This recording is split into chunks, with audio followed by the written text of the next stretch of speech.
नमस्कार। आप सभी का मेरे YouTube चैनल पर पुनः स्वागत है। आज जो हम टॉपिक पढ़ने जा रहे हैं वो है ज्वालामुखियों का विश्व वितरण एवं इसके प्रभाव। ज्वालामुखी के विश्व वितरण के बारे में अगर हम बात करें तो विश्व में लगभग 500 जागृत ज्वालामुखी हैं। प्राय सभी महाद्वीपों में जागृत ज्वालामुखी पाए जाते हैं। महासागरों में भी अनेक जागृत ज्वालामुखी होने के प्रमाण मिलते हैं। विश्व में इनकी निम्न 4 प्रमुख पेटियां हैं। पहला, परिप्रशांत तटीय पेटी, सरकम पैसिफिक बेल्ट, मध्य महाद्वीपीय पेटी, मिड कॉन्टिनेंटल बेल्ट, अंध महासागरीय पेटी, अटलांटिक बेल्ट, अन्य बिखरे केंद्र, अदर स्कैटर्ड सेंटर। हम इन्हीं सभी पेटियों का एक एक बिंदुवार अध्ययन करेंगे। हम इस मैप में देख सकते हैं कि लाल रंग से डॉटेड के द्वारा विश्व में ज्वालामुखियों का विश्व वितरण दिखाया गया है। जैसे कि रिंग ऑफ फायर, जैसे प्रशांत महासागर के चारों तरफ परिप्रशांत मेखला के रूप में हमें दिख रहा है। इसके अलावा अटलांटिक महासागर के मध्य में भी हवाई हॉट स्पॉट दिखाया गया है। इसमें अटलांटिक महासागर में मध्य महासागरीय जो कटक है जो ऐसा करती में है, उसके अंदर ज्वालामुखियों का उद्गार होता है, दरारी उद्भेदन है। नेक्स्ट हम बात करें मध्य महासागरीय पेटी, तो हम देख सकते हैं कि जो अफ्रीका की दरार घाटी है ये भूमध्य सागरीय क्षेत्र से लेकर यह पेटी भारत से होते हुए ऑस्ट्रेलिया तक विस्तृत है, जो लाल रंग से हमें दिखाई दे रही है। इसके अलावा भी हमें विश्व में अन्य जो बिखरे हुए केंद्रों के रूप में ज्वालामुखी उद्गार या ज्वालामुखी नजर आ रहे हैं। तो इस चित्र में, इस मानचित्र के अंदर विश्व में जलवायु के विश्व वितरण को दिखाने का प्रयास किया गया है। सबसे पहले हम बात करें परिप्रशांत तटीय पेटी या इसे फायर रिंग, अग्निवलय या आंख की अंगूठी भी कहते हैं।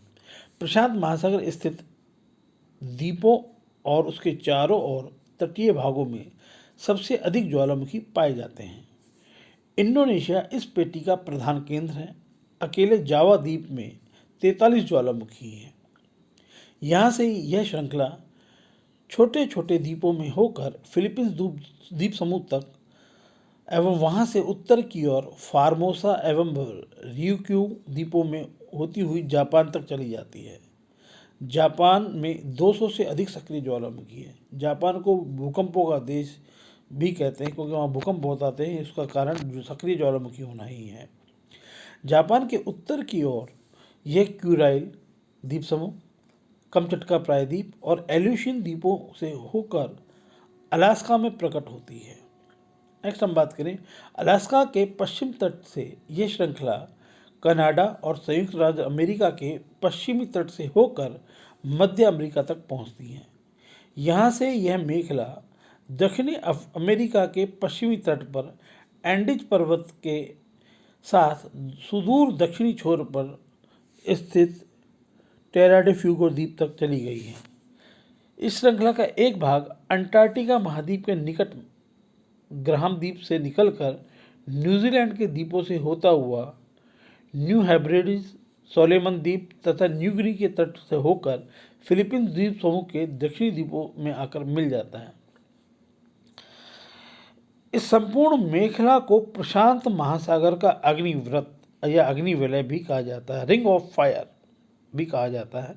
विश्व के 2/3 जागृत ज्वालामुखी इसी मेखला में पाए जाते हैं, अतः इसे आंख की अंगूठी या अग्निवलय भी कहते हैं। जैसे कि हम चित्र में भी देख सकते हैं, मानचित्र में, कि जो प्रशांत महासागर के चारों तरफ सतत रूप से ये पेटी फैली हुई है, एक रिंग के समान, एक वलय के रूप में हमने इसमें देखा।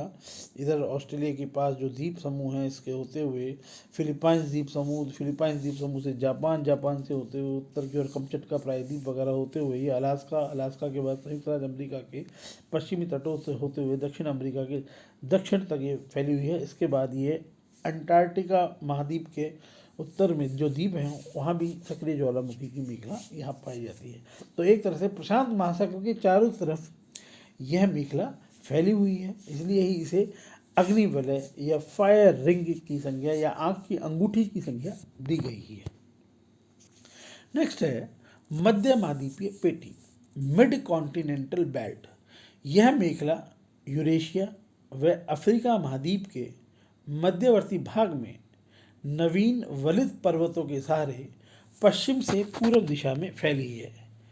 यह आइसलैंड से प्रारंभ होकर कनारी द्वीप पर इसकी दो शाखाएं हो जाती हैं, एक पश्चिम की ओर तथा दूसरी पूर्व की ओर। स्पेन, इटली, सिसिली, तुर्की, Caucasia, Armenia, Iran, Afghanistan, Pakistan, Bharat, Burma और मलेशिया होती हुई इंडोनेशिया तक चली जाती है। इसके अतिरिक्त एक मेखला अरब प्रायद्वीप के जॉर्डन और अफ्रीका की भ्रंश घाटी तक चली जाती है। कनारी द्वीपों से पश्चिम की ओर वाली शाखा पश्चिमी द्वीप समूह तक चली गई है। यूरोप की राइन भ्रंश घाटी में भी शांत ज्वालामुखी पाए जाते हैं।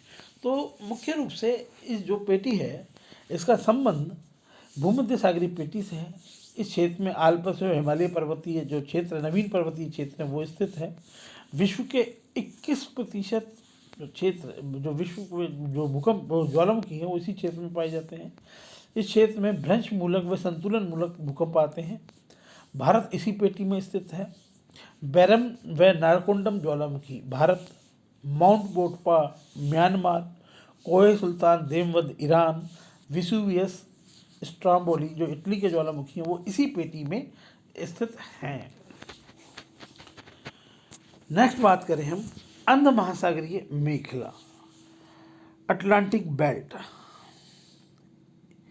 अंध महासागर में केवल मध्य अमेरिका की ज्वालामुखी श्रृंखला लघु एंटिलीज द्वीपों में प्रवेश कर जाती है। यह श्रृंखला लघु एंटिलीज द्वीपों में प्रवेश कर पश्चिमी द्वीप समूह तक जाती है। यह श्रृंखला अंध महासागर के पूर्वी भाग में एजोर्स, कैप वर्ड तथा कनारी द्वीपों तक चली गई है। अंध महासागर की मध्य कटक के निकट कई समुद्री ज्वालामुखी भी पाए जाते हैं। तो ये कटक अटलांटिक महासागर में जो है मध्य महासागरीय कटक उत्तर में आइसलैंड से लेकर दक्षिण में बोवर्ट द्वीप तक 14,400 किलोमीटर की लंबाई में फैली हुई है। यह विश्व की सबसे लंबी महासागरीय कटक है और यहाँ प्लेटों के अपसरण के कारण से ही ज्वालामुखी की क्रिया होती है। पृथ्वी के आंतरिक भाग में जो मैग्मा है वो बाहर आकर जो महासागरीय कटक के दोनों ओर फैल जाता है और नवीन क्रस्ट का निर्माण करता है। इस क्षेत्र के जो प्रमुख ज्वालामुखी हैं वो हैं हेक्ला, कैटल, एंसेशियन, सेंट हेलेना आदि प्रमुख जो ज्वालामुखी हैं वो इस क्षेत्र में पाए जाते हैं। हम चित्र में भी देख सकते हैं कि जो मध्य महासागरीय कटक है, मिड अटलांटिक रिज है, उसके साथ साथ आपने देखा ये एस आकृति में अंग्रेजी के एस अक्षर में इस क्षेत्र में फैली हुई है और इसके साथ ही कई ज्वालामुखी पाए जाते हैं और इसमें भी दरारी उद्भेदन के द्वारा भी ज्वालामुखी उद्गार होता है। नेक्स्ट है अन्य बिखरे हुए ज्वालामुखी। उपयुक्त पेटियों के अतिरिक्त महाद्वीपों, महासागरों और कई द्वीपों में बिखरे हुए ज्वालामुखी पाए जाते हैं। मेडागास्कर, मॉरिशस और रियूनियन द्वीपों में भी ज्वालामुखी पाए जाते हैं। अंटार्कटिका महाद्वीप पर रॉस सागर के तटवर्ती भाग में माउंट इरेबस व टेबर विशाल ज्वालामुखी हैं जो यहाँ स्थित हैं। तो ऐसे इन पेटियों के अतिरिक्त भी विश्व में जो हैं ज्वालामुखी बिखरे हुए हैं।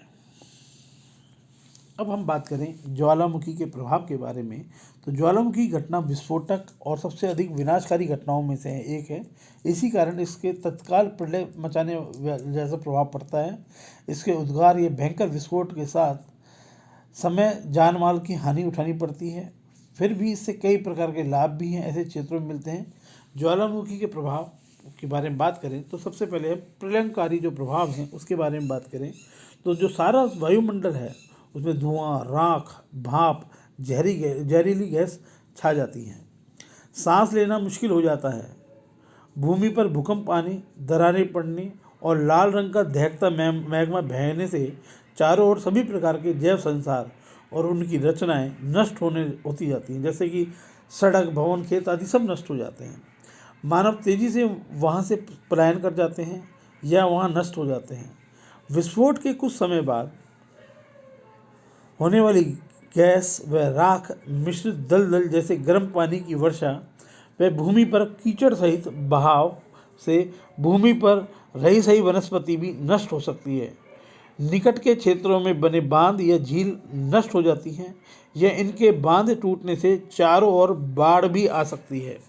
अतः ज्वालामुखी के जो प्रलयंकारी प्रभाव हैं वो बहुत खतरनाक हैं, जो प्रकृति के लिए भी हानिकारक हैं और मानव जाति के लिए भी बहुत हानिकारक हैं, और ये बहुत प्रलयंकारी हैं और नष्टकारी हैं। नेक्स्ट हम बात करें निर्माणकारी या लाभकारी प्रभाव। लावे के चारों ओर फैलने या अधिक क्षेत्र में फैलने से वहाँ नवीन लावा की उपजाऊ मिट्टी बिछ जाती है। प्राचीन काल में हुए ऐसे जमावों से दक्षिण भारत का उपजाऊ चिकनी मिट्टी का प्रदेश बना है। तो लावा के जमाव से उपजाऊ काली मिट्टी का जमाव होता है। ज्वालामुखी से जो मिट्टी का निर्माण होता है वो बहुत उपजाऊ है। जैसे काली मिट्टी कपास की खेती के लिए बहुत उपयुक्त होती है, उसका निर्माण भी लावा के जमाव से ही हुआ है। नेक्स्ट हम बात करें, सभी प्राचीन ज्वालामुखी से प्रभावित पहाड़ी क्षेत्रों में आज भी गर्म पानी के स्रोत पाए जाते हैं। इनमें गंधक व अन्य उपयोगी खनिज मिले होने से इनका उपयोग चर्म रोग, गठिया, श्वास जैसी बीमारियों का इलाज करने में होता है। नेक्स्ट हम बात करें कि ज्वालामुखी अपनी नली के आसपास कायांतित चट्टानों का विकास या निर्माण करते हैं। इसी कारण ज्वालामुखी गर्दन के पास बहुमूल्य खनिज मिलते हैं। अन्य प्रकार के धातु व अधातु खनिज भी पाए जाते हैं। इनमें गंधक है, लौह अयस्क, पायराइट, बोरिक एसिड, अनेक प्रकार की बहुमूल्य अलोह धातु जैसे चांदी, सीसा, जस्ता, तांबा, सोना आदि भी ऐसे प्रदेशों में मिलते हैं। राजस्थान के अलोह धातुओं के जमाव, स्वीडन का लौह अयस्क ऐसी चट्टानों में पाए जाते हैं।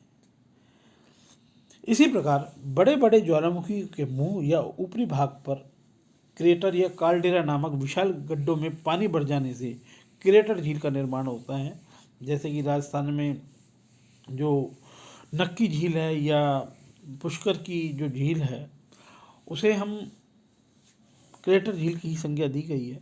तो इससे एक प्राकृतिक नई लैंडफॉर्म का निर्माण होता है, झील का निर्माण होता है, जो मनुष्य के लिए बहुत उपयोगी होता है। थैंक यू, धन्यवाद। इसी तरह मेरे वीडियो को देखने के लिए मेरे चैनल को लाइक करें, सब्सक्राइब करें, शेयर करें। धन्यवाद।